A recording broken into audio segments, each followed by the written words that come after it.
Hey guys, how's it going? Shane from Student Life Australia, and I'm in here at the new University of Newcastle campus because this is where I'm studying for business and law this semester. Thought I'd make a quick video on how to ace the Trial HSC exams. That's coming up for you guys really soon. So I'm going to give you my biggest tips because that is still the hardest 3 weeks of my entire life.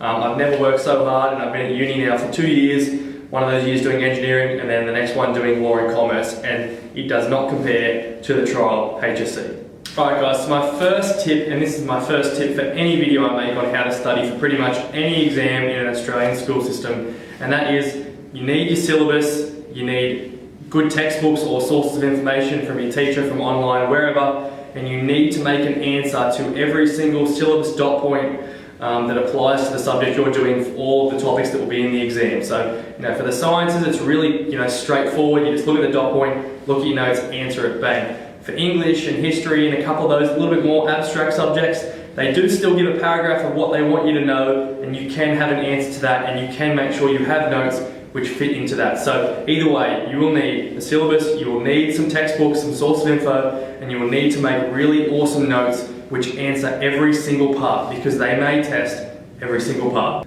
Alright, the other major part of studying for any exam block is past papers.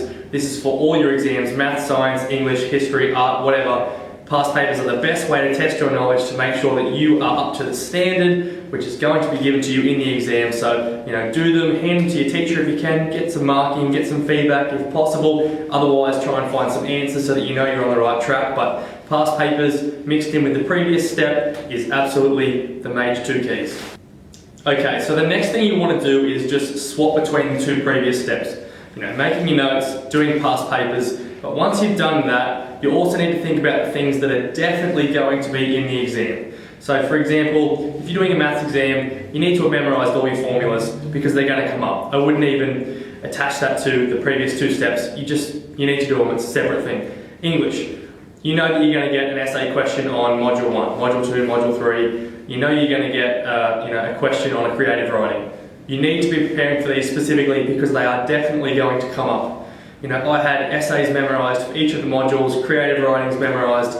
I've made a video on how to ace HSC English, so look at that video, just search it in our channel. But those things that are definitely going to come up, maybe it's a science diagram, you just know that this comes up every exam. Make sure you know those things. Make a separate set of notes for the things that you think will 100% come up, because without even knowing your notes, you're in trouble. But if you don't even know your formulas, and if you don't even know the basic stuff from like the English modules you've learned, you're even in more trouble. So, apart from knowing your notes, doing past papers, memorise that stuff that will absolutely 100% always be in every exam for your subject.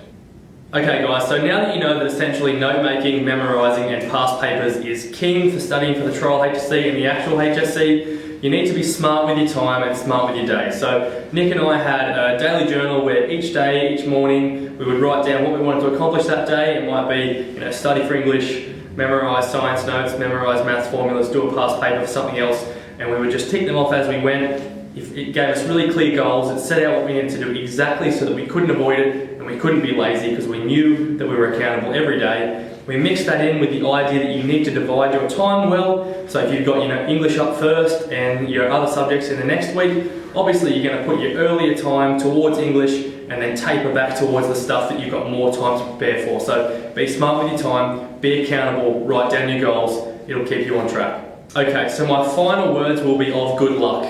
As I said, the trials were the hardest I've ever worked, but they were not impossible. I studied ridiculously hard for them, and I did really, really, really well. I really turned things around and just had the best exam block I've ever had, and it put me in really good stead for the HSC because my ranks improved drastically, and I was pretty much prepared for the HSC. All I had to do was study just a little bit more, but all my notes, all my past papers were all done. I had all the knowledge I needed to ace the HSC in a couple of months' time. So it is a trial run, as obviously stated, but you really should do as best you can because 1, it can help you ATAR overall, it's a big part of it, and 2, it's just a really good way to get your head around the idea of an exam block with a bunch of 3-hour exams, 2-hour exams, all packed into one, and if you do well in the trials, you should definitely do well in the HSC. So give that a shot, drink lots of caffeine, stay up late, do whatever you have to do to get the good marks, but give it a shot.